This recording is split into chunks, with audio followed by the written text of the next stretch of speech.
t'accueillir, cher Bertrand, parce que les quelques discussions qu'on a eues en préalable, voilà, m'ont donné à rencontrer quelqu'un de passionné. Et puis, j'ai beaucoup apprécié ça. Donc, je t'invite à te présenter à nos auditeurs. Je te remercie. Merci de ton invitation et puis de cet échange, cette opportunité.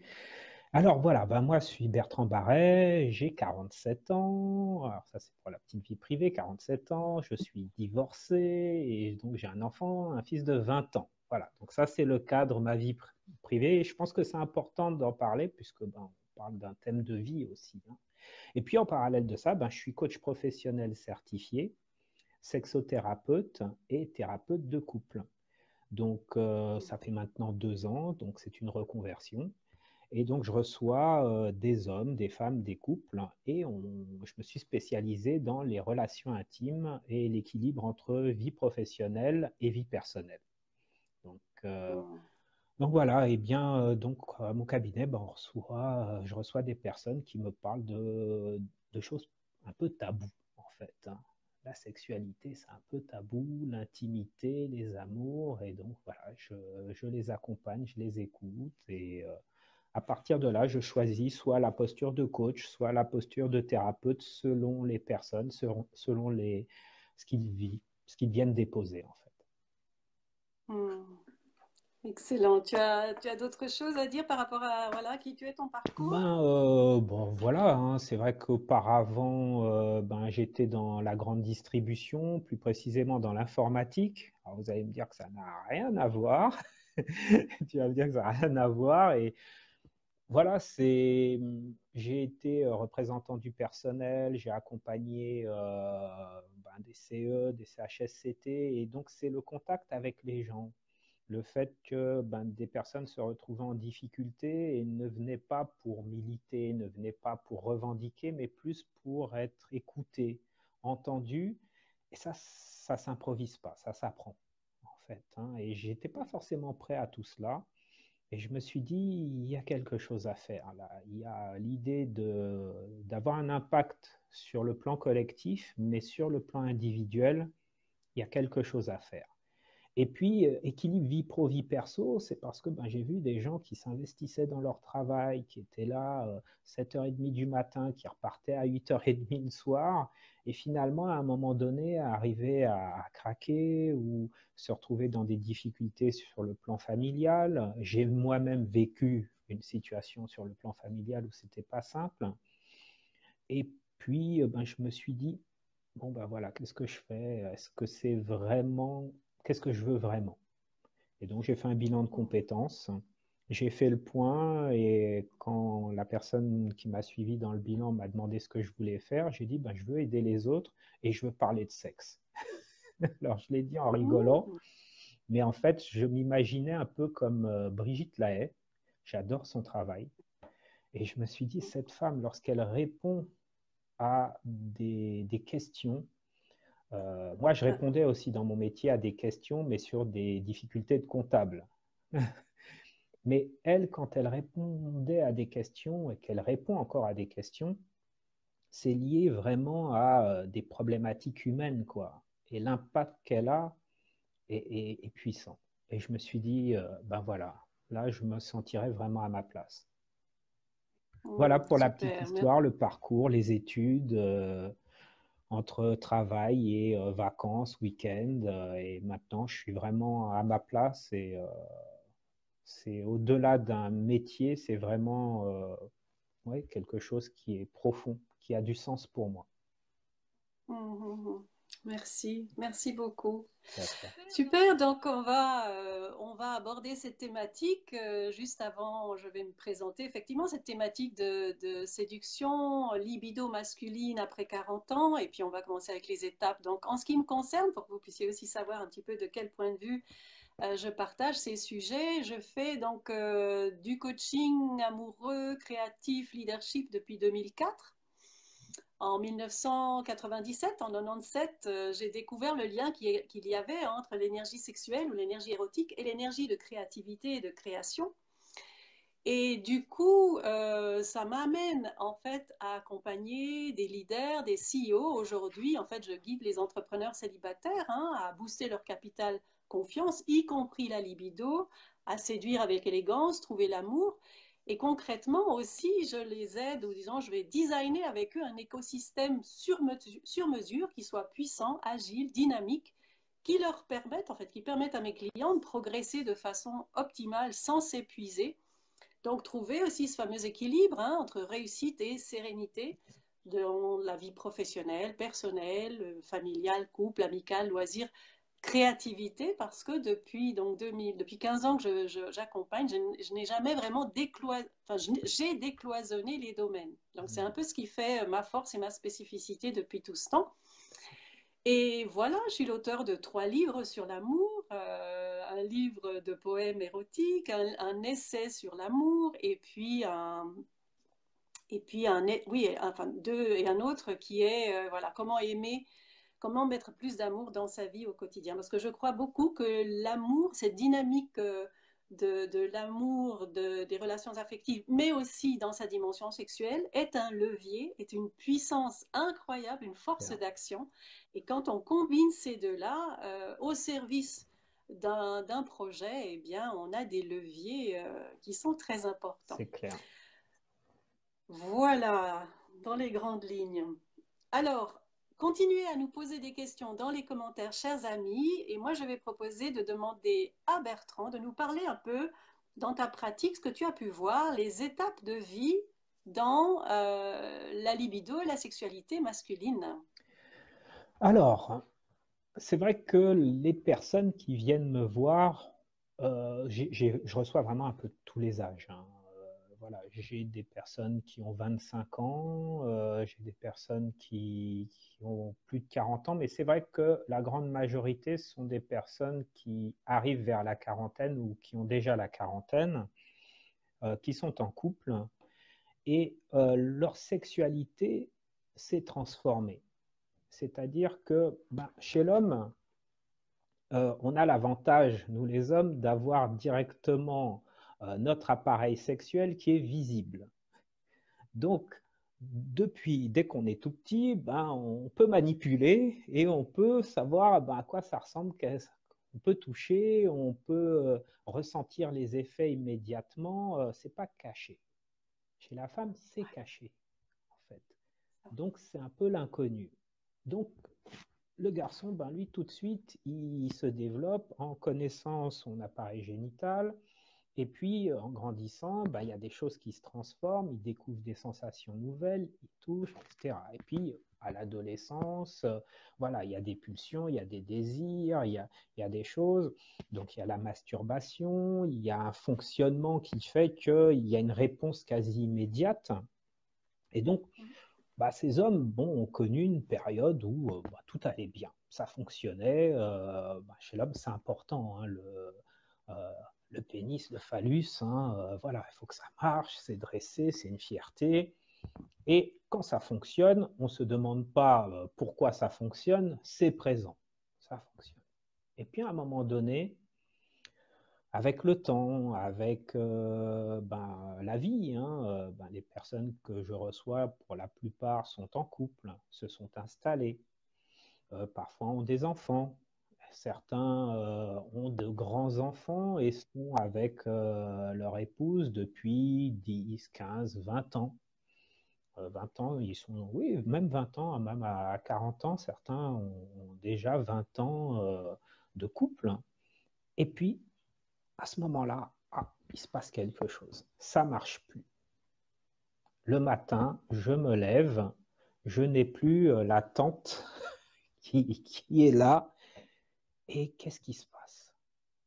J'ai du désir pour ma femme, je l'aime, on est bien ensemble, mais j'y arrive plus. Et là, ça cogite. Ils essayent une fois, deux fois, ça ne fonctionne pas. Ou, alors, je te donnerai en fait les 3 préoccupations majeures des hommes, hein, mais l'une des premières, c'est vraiment l'érection. la capacité, ma capacité, mon érection, c'est la capacité de donner du plaisir à ma partenaire. À ma partenaire. Et là, c'est la panne. Qu'est-ce qui se passe? Et donc, c'est une période comme ça. Oui, tu voulais me dire quelque chose. Oui, donc pour rester peut-être dans l'histoire des étapes de vie, c'est-à-dire qu'en termes de fonctionnement, quand on a 20 ans, la libido d'un homme de 20 ans, elle est peut-être différente de celle d'un trentenaire qui commence à avoir ses enfants. Je sais qu'aussi le moment où on devient parent, eh ben, il y a de nouveau quelque chose d'un peu particulier qui se crée. 40 ans étant effectivement une phase où peut-être les enfants sont plus grands, voire même on a déjà vécu un divorce et du coup on se remet peut-être sur le marché, on retrouve de nouvelles partenaires. Donc il y a une configuration qui peut être différente. On peut être en couple ou alors on est encore célibataire. Donc simplement peut-être de marquer un peu plus ces étapes-là et qu'est-ce qui se passe en fait dans la libido masculine. Bah, Parce que j'ai beaucoup aimé ce que tu as dit par rapport à l'homme, le phallus, et moi je suis convaincue de ça aussi, c'est que le phallus pour l'homme, c'est son objet de pouvoir et d'amour. En fait, l'amour passe par son phallus de la même manière qu'en parallèle, l'objet de pouvoir et d'amour d'une femme, c'est sa poitrine. Donc l'amour d'une femme, son énergie d'amour, elle va passer par sa poitrine. Mais bon, on parle plus spécifiquement de la libido masculine, donc je te redonne la parole pour peut-être ces différentes étapes. oui, alors voilà, en fait, c'est très basique, hein. Décortiquer les étapes, c'est, je te dirais, l'étape de découverte, ce que je t'ai décrit au tout début, l'enfance, la découverte, en fait, elle est là.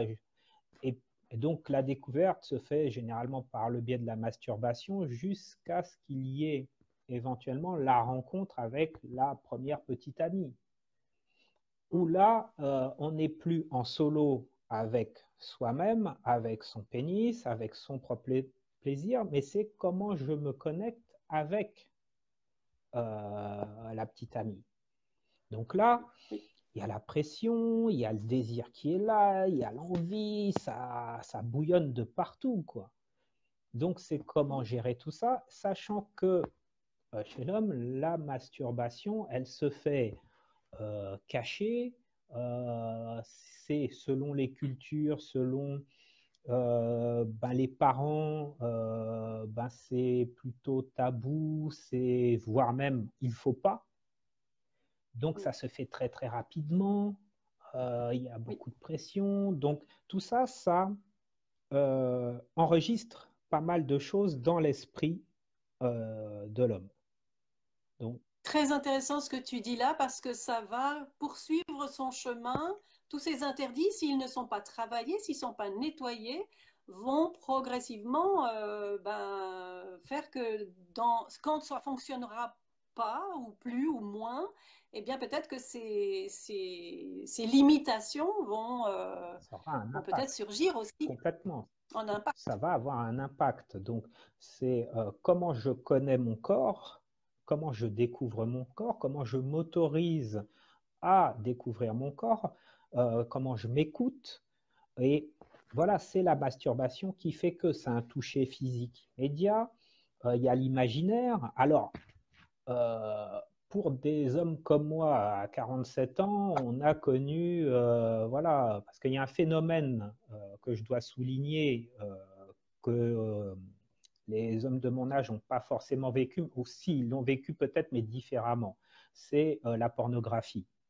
Alors, je me permets d'en parler dès maintenant parce que c'est un rôle extrêmement important par rapport aux étapes de vie. C'est-à-dire que moi, à mon âge, quand j'avais 18, 19 ans, il y avait encore des cassettes vidéo. Bon, ça met une claque, hein. Et donc, à l'époque, c'était un peu l'aventure. Voir un film porno ou un film, c'était un truc, oh là là, il se passe quelque chose, quoi. C'était l'interdit, c'était une sorte de mission impossible pour aller dans le club vidéo, euh, ouvrir le rideau et avoir l'autorisation d'aller derrière le rideau Le rideau, rouge, euh, et se absolument. dire, voilà, on a un DVD et les parents sont pas là, ou on va chez un pote où ses parents sont partis et on va Oui, se regarder oui. un film porno. Waouh! Et oui, Et c'était énorme. Et puis, c'était pas les mêmes films qu'aujourd'hui. Il y avait une ah oui, histoire, il y avait quelque chose. Alors, je ne suis pas forcément pour le porno, mais je veux bien mettre un peu la distinction. Donc, c'était ça la découverte. C'était exclusif, c'était oui. l'époque de Canal. Il y avait le porno du mois, le premier samedi du mois, c'était le porno. C'était waouh, c'était crypté, mais tu regardais quand même.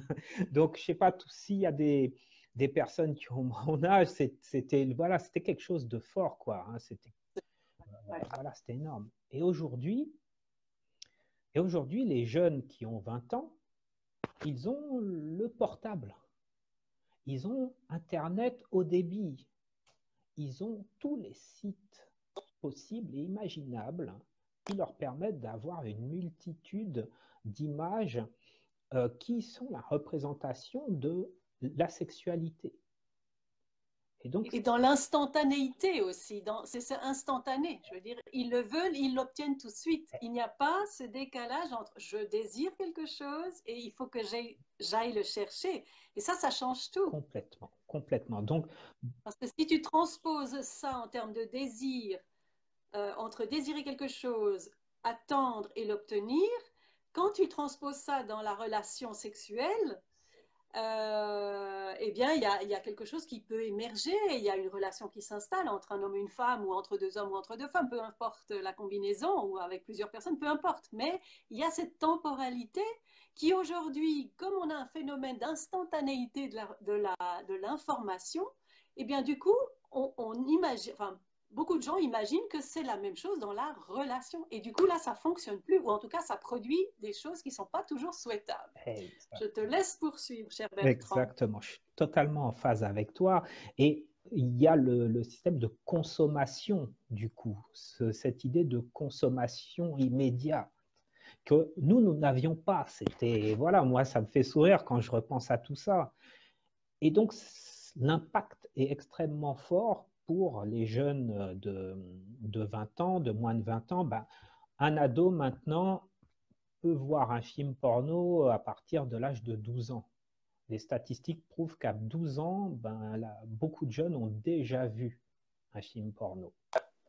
Donc, c'est l'image de la sexualité complètement transformée, en fait. Il n'y a plus l'imaginaire. Il n'y a plus le cerveau ne réfléchit pas de la même manière. Et donc, pour revenir à nos étapes, donc, ben, le jeune, il découvre et il a sa première petite amie. Avant, il y avait, et il y a toujours aujourd'hui, hein, de la peur, de l'angoisse, comment je vais faire, est-ce que je vais assurer, est-ce que je vais bien m'y prendre, il faut vraiment que je bande, excusez-moi l'expression, il n'y en a pas d'autre, hein, il faut que je bande, il faut que j'assure, voilà, je suis tout excité, il faut que je tienne. Donc, deux préoccupations majeures chez l'homme, je dois bander et il ne faut pas que j'aille trop vite. Et donc, ça, Oui. Et si je peux me permettre quelque chose par rapport à je dois bander, je veux dire, il y a une telle pression là-dessus, c'est que ça en devient constitutif de l'identité masculine, c'est-à-dire que si je ne bande pas, je ne suis pas viril, donc je ne suis pas un homme.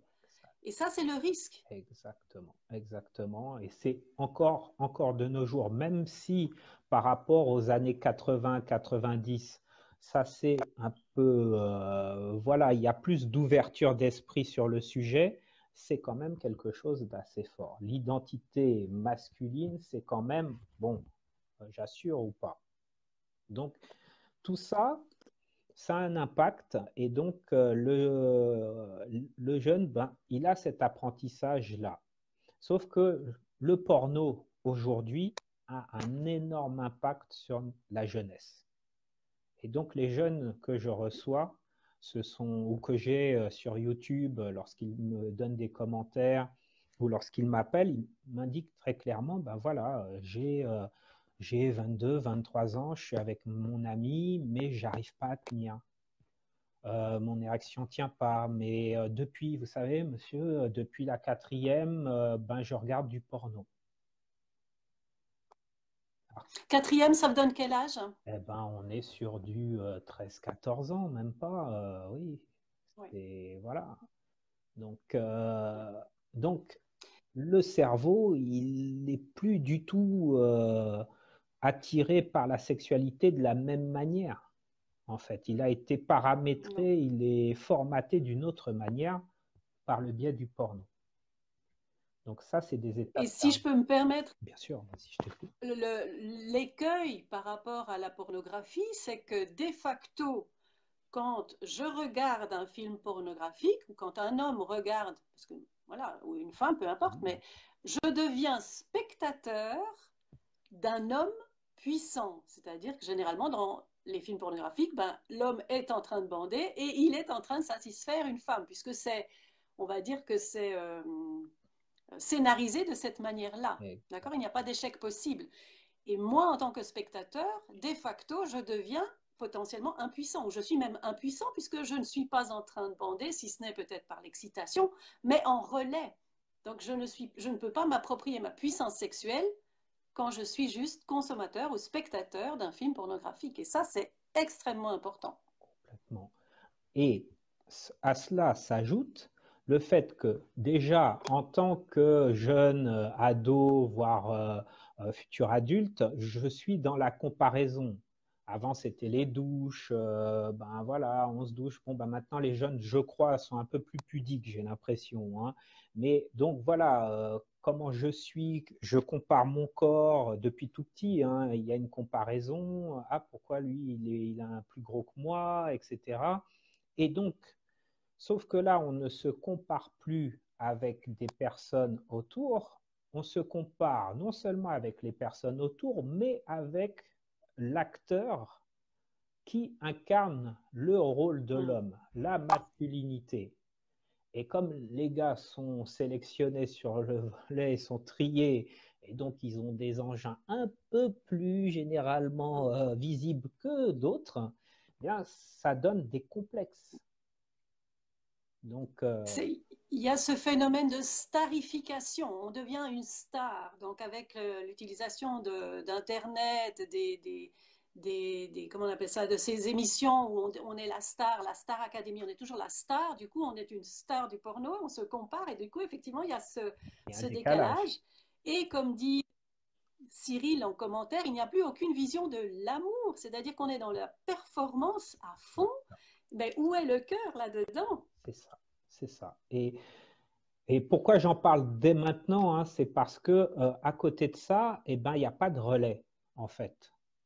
L'éducation nationale, ben voilà, on est toujours au cours de biologie où on apprend la sexualité des sauterelles, mais pas forcément le reste. Donc, bon, voilà, il y a un décalage entre l'actualité, ce que peuvent vivre les jeunes, et puis le socle éducatif. Et puis, ben, les parents, parfois, sont, ouais, je dis on parce que je suis père, et parfois, ben, on est dépassé, quoi, hein. Donc, parce que ça a été très, très vite. Ça a été très, très vite. Donc là, c'est une période forte. C'est une période forte de la Oui. masculinité avec bah, les changements, hein, et puis ben, cette petite amie qui elle aussi, mais ça, c'est, je te laisse en parler parce que en tant que femme, voilà, c'est la rencontre avec l'homme, qu'est-ce qu'il représente, comment je vais faire, les angoisses, etc. Et puis, ben, une femme qui ne connaît pas forcément sa sexualité, son intimité, parce qu'elle, elle n'a pas eu accès immédiatement à son sexe, parce qu'il n'était pas visible, il était caché. Donc ça joue énormément aussi. Absolument. Ça joue énormément. Oui. Oui. Donc, tous, oui, vas-y. Enfin non, je veux pas ouvrir un chapitre en fait sur la sexualité féminine parce que bon voilà, on pourrait en parler, mais comme c'était pas le sujet, je sais pas si oui, si c'est Bon, enfin voilà. ok. Alors, étape d'après, Généralement, voilà, on fait un couple classique, hein, on est dans le très très classique, dans le basique, voilà. Alors, soit l'homme, soit ça se passe bien, le premier rapport, enfin ça se passe bien. Le premier rapport a lieu, le deuxième, etc. Et bon, ça donne quelque chose de... Voilà, au fur et à mesure, le couple se porte bien, va bien dans sa sexualité, et puis eh bien, on s'installe ensemble, on est amoureux, on s'embrasse, on est dans les câlins, et puis il y a l'euphorie du début, quoi, hein. Les hormones sont bien présentes. Et on s'installe ensemble, on habite ensemble. Donc là, c'est une autre étape, hein, pour l'homme, hein, voilà, je perds ma liberté, je perds ma liberté, mais j'ai une autre liberté, mais avec le nous, le couple. Et arrive l'étape, moi je pars du principe, hein, je fais des raccourcis, hein, c'est un peu grossier, mais voilà, l'étape où il y a un enfant. Voilà. Donc là, Oui. voilà, mon chéri, j'ai envie, faisons un bébé. Faisons un bébé. Donc là, il y a aussi une étape. Waouh! On ne fait pas l'amour juste pour faire l'amour pour le plaisir. Là, cette fois-ci, on fait l'amour parce que je vais peut-être être papa. Et qu'est-ce qui se passe là pour moi? Ouais, c'est peut-être la prison, c'est peut-être, est-ce que je vais assurer? Euh, c'est moi, il faut que j'assure. Est-ce qu'on est prêt? Est-ce que c'est ce que je veux? Voilà. Et tout ça, je le dis à voix haute, mais en fait, c'est dans l'inconscient la plupart du temps. Et malheureusement, parfois, beaucoup d'hommes fuient cette étape-là avant de devenir père ou au tout début de la paternité. Parce que ils n'ont pas forcément trouvé de réponse à toutes ces questions. Et il y a un moment, voilà, la sexualité, c'est plus la même. Donc moi, je dirais que c'est une étape qui me semble vraiment importante. Et donc avec les bouleversements du fait que voilà, le corps de la femme se transforme, voilà, il y a une vie à l'intérieur, le désir est différent. Et puis, c'est plus ma petite amie. Une fois qu'il y a la naissance, c'est la mère de mon enfant. Donc là aussi, il y a quelle image? Est-ce que je fais l'amour avec la mère de mon enfant ou est-ce que je fais l'amour avec celle qui déjà n'est plus la même? On était deux, on était fusionnels, on a construit les choses ensemble. Et puis là, il y a un troisième ou une troisième. La relation, elle a changé. J'ai envie de faire l'amour avec elle. Et là, ah non, il faut qu'on s'occupe du petit. Madame n'a pas les mêmes désirs, elle n'a plus envie. Il y a un autre objet d'amour. Et moi, dans tout ça, je fais quoi? Qu'est-ce qui se passe pour moi? Je suis où là? Tu t'occupes plus de moi comme avant. On fait plus l'amour comme avant. Eh oui. Et ça, beaucoup d'hommes, je pense, n'anticipent pas. C'est pas possible d'anticiper.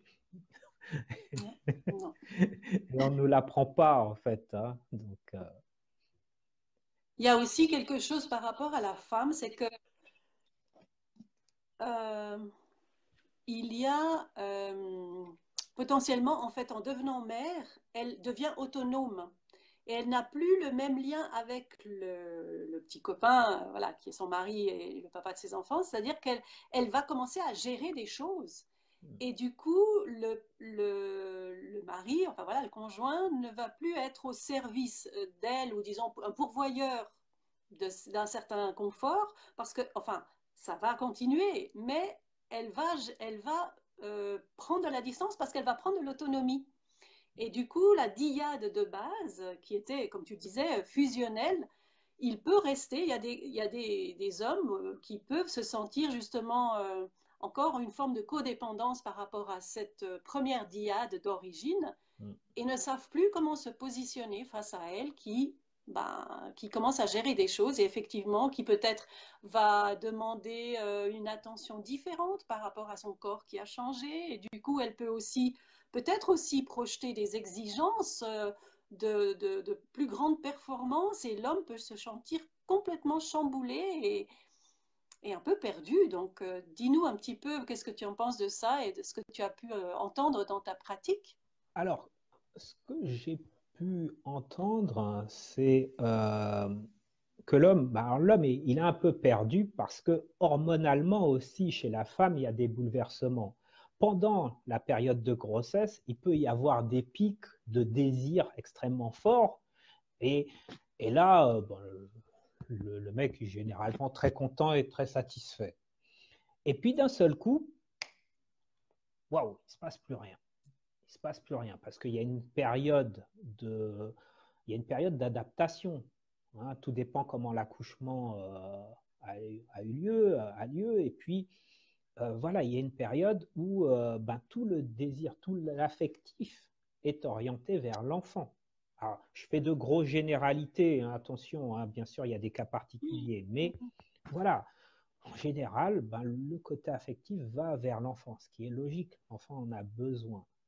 Mais l'homme n'est pas forcément, et c'est là la difficulté, a du mal à trouver sa place. Et c'est important que l'homme puisse trouver sa place assez rapidement dans cette nouvelle configuration.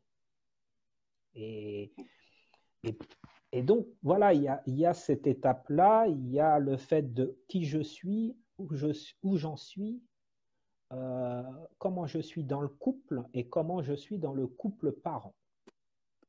Donc, Oui, deux entités distinctes, en fait. Hein. oui.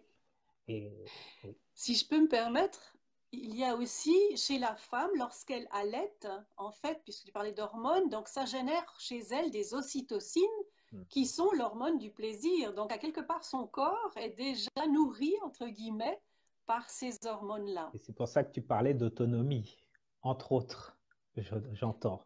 Aussi, Et tu pour as raison. les hommes, pour certains hommes, ça peut être très frustrant parce que le décalage peut être extrêmement important. Et c'est pour ça que beaucoup d'hommes disent, je comprends rien. Je Oui, comprends rien. À des moments, elle est comme ça. Alors, sachant que le cycle sexuel de la femme, hein, parce que, n'est pas du tout le même que le cycle sexuel de l'homme. Hein. Nous, voilà, en 3 jours, voilà. Donc, le cycle sexuel de l'homme, c'est 3 jours. Donc, il y a une éjaculation et le système refonctionne 3 jours après. Ça y est, plein 100% opérationnel sur ce cycle-là. Femme, c'est 28 jours avec des ondulations comme ça. Nous, on est de, voilà. Donc, c'est pour ça qu'il y a ce décalage-là. Et le décalage, on va le retrouver dans plein d'étapes du désir sexuel. Hein. Donc, mm, donc voilà, tout ça, ça a un impact aussi. Ça a un impact. Donc la naissance de l'enfant, le fait que l'homme doit trouver sa place. Et donc si on part sur un schéma où on va dire tout va bien, entre guillemets, hein, il n'y a pas de norme. Hein. Quand je dis tout va bien, c'est pour le meilleur pour les deux. Donc à un moment donné, l'homme arrive, parce qu'il est important qu'il puisse trouver sa place dans la nouvelle configuration et qu'il puisse exprimer son désir et qu'il soit en même temps à l'écoute de sa partenaire. Parce que ben, il y a des mm. changements et donc cette période d'adaptation, en tout cas, ça crée du mouvement. Voilà. Donc ensuite, on avance dans le temps. Imaginons, allez, 2 enfants, une fille et un garçon. Voilà, on a fait la maison. Parallèlement de ça, il y a le travail. Donc chez l'homme, c'est important. Ben, j'ai des enfants maintenant, donc je dois assurer. Il faut que j'assure la sécurité, le toit, les finances, etc. Attention, schéma très macho, pas macho, très classique Oui, parce que on est aussi, j'en ai pas parlé, mais il y a la culture. On est dans une culture judéo-chrétienne qui a un impact fort sur l'élément sexuel et sur l'idée du couple. En fait. Donc là, je suis vraiment dans le schéma le plus classique.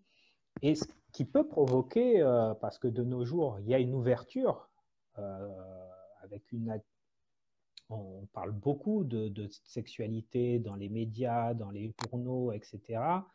avec quelque chose qui est vraiment différent, hein. Dans les magazines féminins, je lis énormément de magazines féminins parce qu'il y a des pépites, il y a plein d'informations.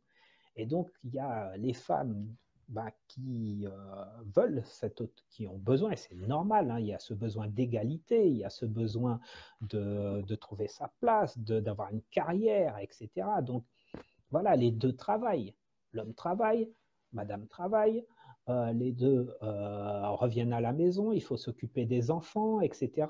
Et en même temps, monsieur, lui, il a le schéma classique mais normalement, avec maman, maman, elle restait à la maison ou c'est elle qui s'occupait de moi. Voilà, et du coup, ah ouais, mais normalement, c'est toi qui t'en occupes. Alors, c'est de moins en moins, mais le réglage et l'équilibrage, il n'est pas évident. Et toi, tu sais, tu gères tout ce qui est équilibre vie pro, vie perso et tout ce qui, voilà, comment trouver sa place? Moi, je suis l'homme. Quand je rate à la maison, alors je fais très grossier, qu'est-ce qu'on mange? Très grossier en même temps, je crois que c'est encore, c'est encore d'actualité. Ça arrive. Et donc, voilà, mais oui, mais moi, je sors du travail aussi, et il y a un moment, tu pourrais t'en occuper, hein, voilà, et puis ça fait plusieurs fois que je te l'ai dit, donc ça, voilà ce que je retrouve aussi dans les couples que je reçois, hein. Ben oui, mais il Oui, m'écoute pas, il m'entend pas, donc nous, les hommes, on se réconcilie au lit par le biais de la sexualité, c'est important, si tu m'aimes, on fait l'amour. Et madame, c'est tu m'écoutes, tu as des petites attentions, tu as des moments de qualité, et là, je suis prête pour faire l'amour. Et donc, monsieur, c'est l'inverse. On fait l'amour d'abord et après, je te... Donc, les éléments sont un peu inversés. Donc, comme les bonhomos. Tu sais, les singes bonhomos, ils ont un système social où effectivement, quand il y a un conflit, eh ben, ils font l'amour et puis après, c'est bon, c'est réglé. c'est ça, c'est ça. Bon, c'est une petite boutade. Mais complètement. Bertrand, que penses-tu? Oui, si je prends peut-être quelques commentaires, Bien tu es sûr, d'accord? bien sûr. Oui. Donc, Cyril nous dit qu'il n'est pas d'accord. Le couple doit être en harmonie constante. Il faut que l'on soit mutuellement mari et femme, amant et amante, copain et copine, etc. La relation doit être la même dans le temps avec une intensité qui doit grandir. C'est à partir de dialogue que la sexualité du couple doit évoluer. Alors oui, effectivement, il y a une évolution qui va se mettre en place. Et puis, je vais lire les trois commentaires, puis après, tu pourras rebondir dessus, hein. Charline qui dit difficile de distribuer l'affection et de trouver un nouvel équilibre. Et Charline qui poursuit la femme prend une nouvelle place dans la famille quand elle devient mère, en effet.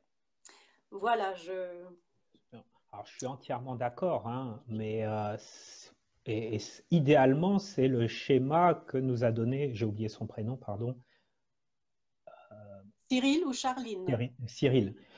Voilà, et je suis entièrement d'accord, mais si tous les couples fonctionnaient comme ça, j'aurais pas de boulot.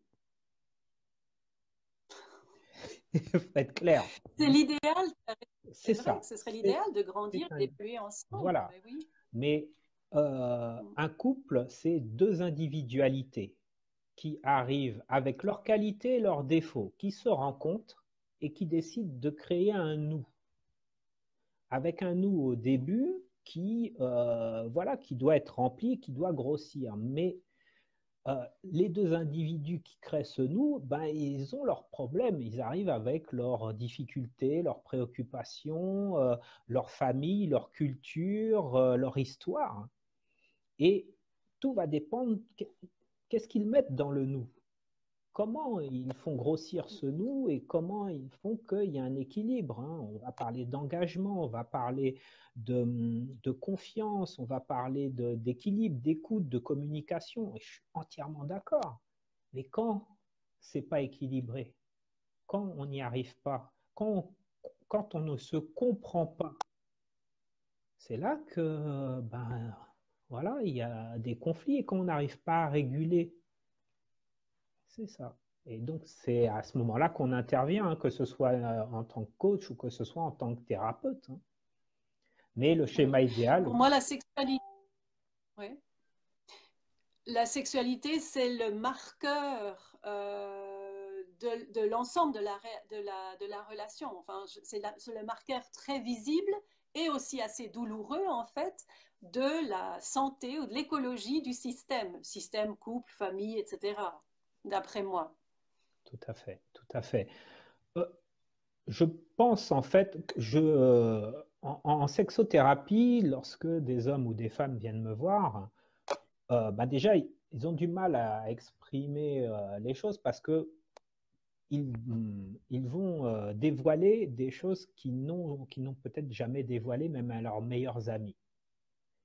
Et euh, la plupart du temps, 80% des échanges, on parle de tout sauf de sexe. Hmm. Je ne suis pas un... Il y a la technique, alors comment ça se passe, à quel moment, etc. Mais il y a toute l'histoire autour. Et finalement, quand il y a des difficultés sur le point de vue de la sexualité, c'est un symptôme. Mais ce n'est pas le fond du problème, tu vois. Donc voilà, et dans cette étape-là, avec justement le changement lié aux enfants, etc., il y a des bouleversements majeurs qui sont en fait, lorsque la sexualité est un peu grippée, c'est simplement le symptôme d'une difficulté liée à une désynchronisation des deux. Hmm. Voilà. Hmm. Tout à fait. Euh, Est-ce que tu es d'accord qu'on passe à l'étape 40 et plus? Yes. Bon, alors, 40 et plus. Alors, soit on est dans un schéma où bah voilà, les enfants ont grandi, la carrière, elle est là, elle est stabilisée, et on est dans une espèce de routine, hein. On est un peu dans une routine où, voilà, on se connaît. Pour moi, il y a trois étapes importantes dans le couple. Les trois piliers du couple, ça va être l'affectif, le lien affectif, le romantisme et la sexualité. Hmm. C'est pour moi les trois piliers. Donc généralement, voilà, il y a un affectif très fort. Euh, des, on a des personnes qui s'aiment, qui ont une histoire ensemble, qui sont des parents, donc ils sont forts, ils sont attachés l'un à l'autre. C'est l'attachement en fait, hein, l'affectif, l'attachement. Il y a une histoire, on vit ensemble, on a construit ensemble, on a vécu des choses ensemble. Donc ça crée un attachement extrêmement fort. Mais une fois que cet attachement il est fort, il y a aussi le côté romantique qui doit compter. Le romantisme, c'est quoi? C'est toute la phase avant la sexualité, le début, des petites attentions. Au Hmm. tout début, c'était pas bon, chérie, on fait l'amour. Non, au tout début, ça va, tu vas bien, des petits câlins, des petites attentions, on s'habillait différemment, on se faisait attention à soi, des deux côtés hein, d'ailleurs, hein. Et puis, ben, Oui. cette période-là, cette étape-là, ce pilier-là, ben, il a tendance à réduire un petit peu. Et il y a la sexualité. Ben, c'est le contact physique. Alors, je ne parle pas de pénétration, hein, je parle de toucher physique, je parle de petits bisous, de câlins, de massages, jusqu'à ben, la sexualité tantrique, où là, voilà, on va bien plus loin parce qu'on est dans la spiritualité. Mais et donc l'homme, il est à la recherche bien souvent de sexualité. Parce que pour lui, ben, je t'aime, donc si je t'aime, eh ben, on fait l'amour. Mais madame, elle a besoin de cette attention romantique. Parce que, voilà, alors pas toutes, hein, pas avec les mêmes besoins forcément, mais c'est important. C'est important. Ben oui, tu prêtes pas attention à moi, tu me regardes plus comme avant. Euh, voilà, je suis fatigué parce que je rentre du travail. J'ai été chercher les enfants, j'ai fait à manger, je rentre et à 23 heures, tu viens me gratter le dos parce que tu as envie d'un câlin. Non, je suis claqué. Et là, le gars, il comprend pas. Parce que lui, il a bossé, il est rentré et il se dit, je vais rentrer à la maison, Je veux du bon temps et je veux qu'on s'occupe de moi. Et ben, si on s'occupe de moi parce que je t'aime, ben, on fait l'amour. Et ça fait du bien. Ça déstresse, etc. Et là, il y a un gros décalage. Et là, dans les couples que je reçois ou dans les retours que j'ai de mes clients, c'est hyper présent ce décalage. Et donc, je leur fais ce tableau, hein, bien souvent. Je leur dis, voilà, sur une échelle de 0 à 10, sur le côté affectif, vous noteriez votre couple comment, la partie romantique comment et la partie sexuelle comment. Et là, voilà, l'affectif, 8, 9, 10. Le romantisme, 4, 3. Et la sexualité, bof, il m'écoute pas, ça dépend. Et puis elle, bah, elle a jamais envie. Alors, voilà. Donc c'est une étape charnière et ces étapes-là, hein, comme je dis, hein, je grossis, c'est vraiment à la louche, il ne faut pas le prendre au pied de la lettre, hein, mais des étapes où il peut y avoir ben voilà, des périodes d'infidélité, des périodes où ben, il y a des pannes. Et on est sur la période, allez, 35, 40, 43, où, bon, voilà, hein, c'est un peu plus compliqué, hein. Alors, pour l'homme, pour revenir aux hommes, hein, il y a le travail. Le travail, ça joue énormément. Il y a la pression. Je travaille, je suis fatigué. Euh, J'arrive pas à gérer parce qu'il faut que j'assure, il faut que je donne. Il y a les enfants, il y a la baraque, etc. Et donc, tout ça, ça crée beaucoup de préoccupations. Et puis, ben, je rentre à la maison et ben oui, mais t'as pas fait ci, t'as pas fait ça. Et donc ça préoccupe également. Donc, euh, il y a de la maladresse, il y a de l'incompréhension, il y a, voilà, il y a un manque. Alors physiquement aussi, pour être plus loin, il y a on arrête, on a arrêté d'avoir fait du sport, on a arrêté le sport parce que pas le temps. Donc on a pris du poids. L'alimentation, bon, bah, on mange sur le pouce, hein, il n'y a pas le temps, hein, il y a le boulot, donc sandwich, etc. Tout ça, sur le plan physiologique, ça va avoir un impact sur la sexualité également. Donc, alimentation, gestion du stress, on ne dort pas bien, donc fatigue, etc. Tout ça mis bout à bout, ça a un impact immédiat sur la sexualité. Et là, les hommes ne font pas forcément le lien. Et c'est à ce moment-là qu'il y a la fameuse panne. Alors, la panne où il n'y a pas l'érection.